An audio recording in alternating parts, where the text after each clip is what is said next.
नमस्कार दोस्तों, स्वागत है आपका एग्जाम साधक के YouTube प्लेटफॉर्म में। आज है 9 फरवरी और आज की शुरुआत हम करते हैं आज के सुविचार के साथ। हम चीजों को उस तरह से नहीं देखते जिस तरह से वो हैं, बल्कि हम चीजों को उस तरह से देखते हैं जिस तरह के हम हैं। चलिए आज की क्लास कल के रिवीजन के साथ शुरू करते हैं। तो सबसे पहले कल हमने देखा था कि किस सरकार ने सरकारी स्कूल के छात्रों की पीसा टेस्ट आयोजित करने के OECD के साथ एक समझौते पर हस्ताक्षर किए हैं। इसका सही आंसर था गुजरात। आगे बढ़ते हैं। हाल ही में किस देश में वर्ष 2023 का सबसे तीव्र 7.8 का भूकंप आया है? तुर्की और सीरिया। इसके बारे में कल हमने विस्तार से चर्चा करी थी। आगे बढ़ते हैं। SCO सदस्य देशों के सुप्रीम ऑडिट संस्थानों के प्रमुखों की बैठक 6 फरवरी को कहां शुरू हुई? इसका सही आंसर है लखनऊ। इसके बारे में SCO के बारे में हमने काफी चर्चा की थी और यह महत्वपूर्ण हो जाता है इस बार के एग्जाम के लिए। उपरोक्त में से कौन हाल ही में सुप्रीम कोर्ट जज के रूप में नियुक्त 5 जजों में शामिल नहीं है? इसका सही आंसर है DY चंद्रचूड़। आप 5 जजों का नाम जानना चाहते तो हमारा कल का वीडियो देख सकते हैं। चलिए आगे बढ़ते हैं। हाल ही में विविधता अधिनियम के तहत किसे पहली जैव विविधता विरासत स्थल के रूप में प्रस्तावित किया गया है? तो सही उत्तर है यायात्सो लद्दाख। आगे बढ़ते हैं और नेक्स्ट क्वेश्चन देखते हैं कि कल हमने क्या देखा था। किस राज्य सरकार द्वारा प्रस्तुत बजट में देश की GDP में राज्य का हिस्सा 4.9% दर्ज किया गया है? यह अपने आप में एक बड़ी बात है और ऐसा तेलंगाना राज्य में किया गया है। आगे बढ़ते हैं। युवा संगम पंजीकरण पोर्टल 6 फरवरी 2023 को कहां लॉन्च किया गया है? तो नई दिल्ली में लॉन्च किया गया है। यूनेस्को द्वारा किस विश्वविद्यालय को दुनिया का पहला जीवित विरासत विश्वविद्यालय घोषित किया गया है? बहुत ही इंपॉर्टेंट क्वेश्चन है और आप इसे याद रखिए। इसका सही आंसर है विश्व भारती विश्वविद्यालय। ओके, आगे बढ़ते हैं। ऐतिहासिक गोविंद सागर झील कहां पर स्थित है? इसका सही उत्तर है हिमाचल। ये बहुत चर्चा में रही है। कल हमने बहुत सारी चर्चा इसके बारे में की है कि क्यों चर्चा में है ये। ठीक है, कल का वीडियो देखिए और वहां पर आपको बहुत सारी जानकारी इसके बारे में मिलेगी। देश में बना पहला एयरक्राफ्ट कैरियर का नाम क्या है? इसका सही आंसर है INS विक्रांत। आगे बढ़ते हैं। कल का सवाल हमने पूछा था। यहां पर मैं आपसे एक रिक्वेस्ट कर रहा हूं कि प्लीज आप इसका आंसर जो हम पूछते हैं आज के सवाल के अंतर्गत, आप इसके कमेंट बॉक्स पे आंसर दीजिए। ऐसा करने से आप जब उस पे कमेंट में लिखेंगे तो ऑटोमेटिकली आपकी प्रैक्टिस होगी और बहुत सारी चीजें आपके दिमाग में रहेंगी और जब आप एग्जाम में इन प्रश्नों से रूबरू होंगे तो सही आंसर दे पाएंगे। यही हमारा प्रयास है। आप अभ्यास पथ पर आगे बढ़िए। चलिए आगे बढ़ते हैं। कल का क्वेश्चन हमने आपसे किया था कि नीलगिरी तहर परियोजना किस राज्य सरकार की है? हमने ऑप्शन दिया था A Kerala, B Karnataka, C Tamil Nadu और D आंध्र प्रदेश। इसका सही आंसर है C आंध्र प्रदेश। ठीक है, चलिए आगे बढ़ते हैं। डेली करंट अफेयर्स डोज के अंतर्गत हम पहला क्वेश्चन देखते हैं। हाल ही में किस कंपनी ने अपना AI संचालित चैट बॉट लॉन्च किया है? A ऑप्शन है फेसबुक, B ऑप्शन है गूगल, C ऑप्शन है माइक्रोसॉफ्ट और D ऑप्शन है फ्लिपकार्ट। इसका सही आंसर है B गूगल। इसके बारे में कुछ हम जानकारी प्राप्त कर लेते हैं। गूगल ने अपना AI chat bot word launch किया है। ये सर्विस फिलहाल टेस्ट यूजर्स के लिए जारी की गई है जो इस पर अपना फीडबैक देंगे। गूगल वर्ड AI एक बातचीत करने वाला चैट बॉट है जो LaMDA पर बेस्ड है। ये नया चैट बॉट गूगल के language model for dialogue application, ये LaMDA का फुल फॉर्म है, सिस्टम पर काम करता है। ठीक है, चलिए आगे बढ़ते हैं। नेक्स्ट क्वेश्चन देखते हैं। भारतीय मानव अंतरिक्ष उड़ान कार्यक्रम में एक्सटेंडेड रियलिटी के लिए किस तकनीकी संस्थान के साथ MOU साइन किया गया है? A आंसर है IIT मद्रास, B ऑप्शन है IIT मुंबई, C ऑप्शन है IIT दिल्ली और D ऑप्शन है IIT रुड़की। देख लेते हैं इसका सही आंसर क्या है। IIT मद्रास। IIT मद्रास के बारे में कुछ जानकारी हम आपको दे देते हैं। इसके अध्यक्ष हैं डॉक्टर पवन कुमार जी हैं। इसका मुख्यालय चेन्नई में है और स्थापना 1959 में किया गया है। इसरो जो वर्ष भर चर्चा में रहता है, इसलिए इनके बारे में हम आपको जानकारी देते हैं जो आपको पता होना चाहिए। इसके अध्यक्ष एस सोमनाथ जी हैं, मुख्यालय बेंगलोर में है और स्थापना 1969 में की गई है। ये व्यापम का एग्जाम हो गया या एमपी में जो भी एग्जाम हो रहे हैं, एमपीपीएससी सहित उन सभी एग्जामों में इसरो से संबंधित क्वेश्चन आपसे पूछे जा सकते हैं। चलिए आगे बढ़ते हैं नेक्स्ट क्वेश्चन की ओर और देख लेते हैं कि किस भारतीय पेमेंट ऐप ने cross border unified payment interface launch किया है।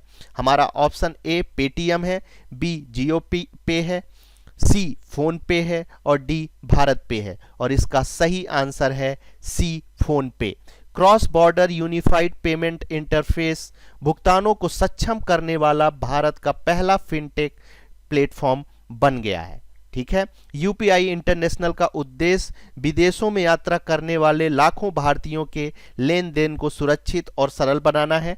इसके अलावा UAE, Singapore, Mauritius, Nepal, Bhutan आदि देशों के भुगतान का समर्थन करता है। फोन पे के बारे में कुछ जानकारी प्राप्त कर लेते हैं।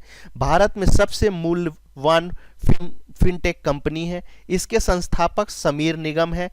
स्थापित कब हुआ था ये पूछा जा सकता है, 2015 में और इसका मुख्यालय बेंगलोर में है। चलिए आगे बढ़ते हैं। डेली करंट अफेयर्स डोज के अंतर्गत हम चौथा क्वेश्चन देखते हैं। किस राज्य ने भारत के पहले मोबिलिटी केंद्रित क्लस्टर का शुभारंभ किया है? Option A Telangana, option B Madhya Pradesh, option C Maharashtra, option D Karnataka और इसका सही आंसर है ए तेलंगाना। तेलंगाना सरकार ने निवेश आकर्षित करने के लिए भारत का पहला, याद रखिएगा, भारत का पहला मोबिलिटी केंद्रित cluster Telangana mobility valley launch किया है। इस समिट का आयोजन हैदराबाद ई मोबिलिटी वीक 5 से 11 फरवरी के एक भाग के रूप में किया गया है। तेलंगाना सरकार हैदराबाद और उसके आसपास 4 मेगा क्लस्टर बनाने जा रहा है, जिसमें पहला है जहीराबाद और सीतारामपुर में ईवी विनिर्माण क्लस्टर, दिवितीपल्ली में एक एनर्जी स्टोरेज सिस्टम क्लस्टर, एन काथला में एक इनोवेशन क्लस्टर विकसित करने जा रहा है। चलिए आगे बढ़ते हैं। डेली करंट अफेयर्स डोज के अंतर्गत पांचवा क्वेश्चन देखते हैं। बृहस्पति के किन नए चंद्रमाओं की खोज हुई है? बहुत ही इंपॉर्टेंट क्वेश्चन है, देख लेते हैं। ए 7, बी 10, सी 11 और डी है 12। इसके बारे में सही इंफॉर्मेशन और सही आंसर है इसका डी 12। कुछ इंफॉर्मेशन प्राप्त कर लेते हैं, बहुत ही इंपॉर्टेंट चीज है, इसे आपको याद रखना है। 12 नए चंद्रमाओं की खोज के लिए बृहस्पति सबसे अधिक चंद्रमाओं वाला ग्रह बन गया है। मैं एक बार फिर से अपने आप को रिपीट कर रहा हूं, यदि आपसे पूछा जाए कि कौन सा ग्रह सबसे अधिक चंद्रमाओं वाला ग्रह बन गया है तो इसका सही आंसर बृहस्पति हो गया है। बृहस्पति के पास कुल 92 चंद्रमा हो गए हैं। कितने चंद्रमा हो गए हैं? 92, याद रखना है आपको। वहीं दूसरे स्थान पर शनि 83 चंद्रमाओं के साथ है। 2021 और 22 में हवाई और चिली में टेलीस्कोप की मदद से इन चंद्रमाओं की खोज की गई है। यूरेनस के पास 27 चंद्रमा है, नेपच्यून के पास 14, मंगल के पास 2 और पृथ्वी के पास 1 चंद्रमा है। शुक्र और बुध के पास कोई चंद्रमा नहीं है, ये आपको याद रखना है। मैं फिर से रिपीट कर रहा हूं कि शुक्र और बुध के पास कोई चंद्रमा नहीं है। ठीक है, चलिए आगे बढ़ते हैं। हाल ही में ऑस्ट्रेलिया के किस खिलाड़ी ने T20 से संन्यास लेने की घोषणा की है? ए ऑप्शन है स्टीव स्मिथ, बी ऑप्शन है टिम डेविड, सी ऑप्शन है आरोन फिंच और डी ऑप्शन है जोश हेजलवुड्स। सही आंसर देख लेते हैं, सी आरोन फिंच है। आरोन फिंच ने अंतर्राष्ट्रीय T20 से संन्यास की घोषणा की है। इससे पहले इन्होंने पिछले साल सितंबर में 50 ओवर के प्रारूप से संन्यास की घोषणा की है। इन्होंने 2011 में इंग्लैंड के खिलाफ एक T20 में अंतर्राष्ट्रीय क्रिकेट में डेब्यू किया था। हाल ही में भारतीय क्रिकेटर जोगिंदर शर्मा ने भी क्रिकेट के सभी प्रारूपों से संन्यास ले लिया है। जोगिंदर शर्मा को याद करिएगा कौन है और कमेंट बॉक्स में हो सके तो बताइएगा। बहुत इंपॉर्टेंट मैच जिताने में इन्होंने प्रमुख भूमिका निभाई थी। चलिए आगे बढ़ते हैं। सुरक्षित इंटरनेट दिवस कब मनाया जाता है? ए ऑप्शन है 5 फरवरी, बी ऑप्शन है 6 फरवरी, सी ऑप्शन है 7 फरवरी और डी ऑप्शन है 8 फरवरी और इसका सही आंसर है 7 फरवरी। कुछ जानकारी प्राप्त कर लेते हैं। सुरक्षित इंटरनेट दिवस हर साल दुनिया भर में दूसरे महीने के दूसरे सप्ताह के दूसरे दिन मनाया जाता है। इसे इंटरनेट दिवस के 20वें संस्करण के रूप में मनाया गया है। 1990 में वर्ल्ड वाइड वेब को पहली बार कंप्यूटर वैज्ञानिक टिम बर्नर्स-ली द्वारा पेश किया गया था। दुनिया को पहला कंप्यूटर 1940 के दशक में मिला था। भारत ने पहली बार 1956 में कंप्यूटर खरीदा था। साल 1966 में भारत का पहला कंप्यूटर ISIJU विकसित किया गया था। इंटरनेशनल बिजनेस मशीन IBM, जिसका शॉर्ट नेम है, ने साल 1975 में पहला पर्सनल कंप्यूटर बनाया था। एक बार फिर रिपीट करता हूं, IBM के द्वारा 1975 में पहला पर्सनल कंप्यूटर बनाया गया था। राजीव गांधी को भारत में कंप्यूटर क्रांति का श्रेय दिया जाता है। आगे बढ़ते हैं और नेक्स्ट क्वेश्चन देखते हैं। केनरा बैंक के MD और CEO के रूप में किसे नियुक्त किया गया है? ए ऑप्शन है के सत्यनारायण राजू, बी ऑप्शन है दिनेश कुमार, सी ऑप्शन है अतुल कुमार और डी ऑप्शन है जे वेंकट रामू। देख लेते हैं, इसका सही आंसर है के सत्यनारायण राजू। कुछ महत्वपूर्ण CEO और MD को हम एक नज़र में देख लेते हैं। जैसे रिजर्व बैंक का आपको पता होना चाहिए शशिकांत दास, भारतीय स्टेट बैंक का आपको पता होना चाहिए दिनेश कुमार खरा, इसके अलावा पंजाब नेशनल बैंक का आपको पता होना चाहिए अतुल कुमार गोयल। इसके बाद जब आगे बढ़ रहे हैं हम, तो इंडिया पोस्ट पेमेंट बैंक अभी कुछ दिन पहले ही बना है, इसलिए ये महत्वपूर्ण हो जाता है। जे वेंकट रामू इसके हैं। कोटक महिंद्रा का आपको पता होना चाहिए उदय कोटक जी हैं। ये पूरी लिस्ट पर एक बार नज़र आप जरूर डालिएगा। पेटीएम पेमेंट बैंक के सतीश कुमार गुप्ता हैं। इसके अलावा केनरा बैंक के लिंगम वेक्टा प्रभाकर हैं। यस बैंक के प्रशांत कुमार हैं। यूनियन बैंक ऑफ इंडिया के राजकिरण राय जी हैं। बैंक ऑफ महाराष्ट्र के AS राजीव हैं। एक नज़र आप डाल सकते हैं और हमने मुख आपको बता दिया है। चलिए आगे बढ़ते हैं नेक्स्ट क्वेश्चन पर। सरकार ने PM कुसुम योजना की अवधि बढ़ाकर कितनी की है? ए ऑप्शन है 2025, बी ऑप्शन है 2026, सी ऑप्शन है 2027 और डी ऑप्शन है 2028 और इसका सही आंसर है बी 2026 तक। सरकार ने PM कुसुम योजना को मार्च 2026 तक बढ़ा दिया है।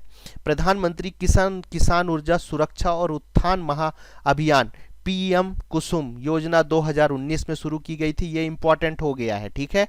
कब शुरू की गई थी हो सकता है आपसे पूछ ले कुसुम योजना, तो वर्ष 2019 में। इसका मुख्य उद्देश्य भारत में किसानों के लिए ऊर्जा सुनिश्चित करना है। PM कुसुम योजना के 3 घटक हैं। 2 मेगावाट तक की क्षमता के छोटे सौर ऊर्जा संयंत्रों की स्थापना के माध्यम से 10,000 मेगावाट सौर क्षमता में वृद्धि करना, 20 लाख स्टैंड अलोन सौर ऊर्जा चालित कृषि पंपों की स्थापना करना, 15 लाख मौजूदा ग्रिड से जुड़े कृषि पंपों का सोलराइजेशन करना। ये महत्वपूर्ण जानकारी हो जाती है। आगे बढ़ते हैं। हाल ही में किसे हुरुन इंडिया अवार्ड से सम्मानित किया गया है? ए ऑप्शन है आदि गोदरेज, साइरस पूनावाला, सी ऑप्शन है गोपाल कृष्णन और डी ऑप्शन है VP नंद कुमार। इसका सही आंसर है VP Nand Kumar. VP Nand Kumar Manappuram finance limited के प्रबंधक और निर्देशक हैं। तो सबसे पहले तो यही आपको याद रखने की जरूरत है कि मणप्पुरम फाइनेंस लिमिटेड के, हो सकता है आपसे पूछ ले VP नंद कुमार किससे संबंधित है, ठीक है। 2022 का यह अवार्ड हुरुन ग्लोबल के संस्थापक और अध्यक्ष रूपर्ट हुगवर्थ द्वारा दिया गया। इससे पहले IBS सॉफ्टवेयर के संस्थापक और कार्यकारी अध्यक्ष VK मैथ्यूज को भी हुरोन इंडस्ट्री अचीवमेंट अवार्ड 2022 दिया गया था। पिछले विजेताओं में गोदरेज समूह के अध्यक्ष आदि Godrej, serum institute of India limited के प्रबंध निर्देशक Cyrus yes Poonawalla, Infosys limited के सह संस्थापक क्रिस गोपाल कृष्णन और RGP समूह के संजीव गोयनायक इसके अंतर्गत शामिल हैं, ठीक है। आगे बढ़ते हैं और आज का प्रश्न हम देख लेते हैं। आपसे रिक्वेस्ट है कि इसका आंसर प्लीज कमेंट बॉक्स में दीजिए। हम प्रोत्साहन के रूप में अपने नेक्स्ट वीडियो में आपका नाम लेंगे और आपको प्रोत्साहित करेंगे। केंद्रीय क्षेत्रीय परिषद की 15वीं स्थायी समिति की बैठक कहां आयोजित हुई है? ए ऑप्शन है देहरादून, बी ऑप्शन है हरिद्वार, सी ऑप्शन है ऋषिकेश और डी ऑप्शन है नई दिल्ली, ठीक है। चलिए आगे बढ़ते हैं। यदि हमारी चीज़ें आपको पसंद आ रही हैं तो आप लाइक कर सकते हैं। जिन्होंने चैनल को सब्सक्राइब नहीं किया है वो सब्सक्राइब कर सकते हैं।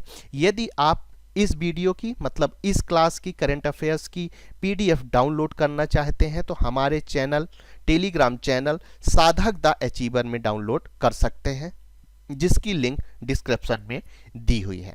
आप सभी के उज्जवल भविष्य की शुभकामनाओं के साथ आज की क्लास हम यहीं समाप्त करते हैं। धन्यवाद।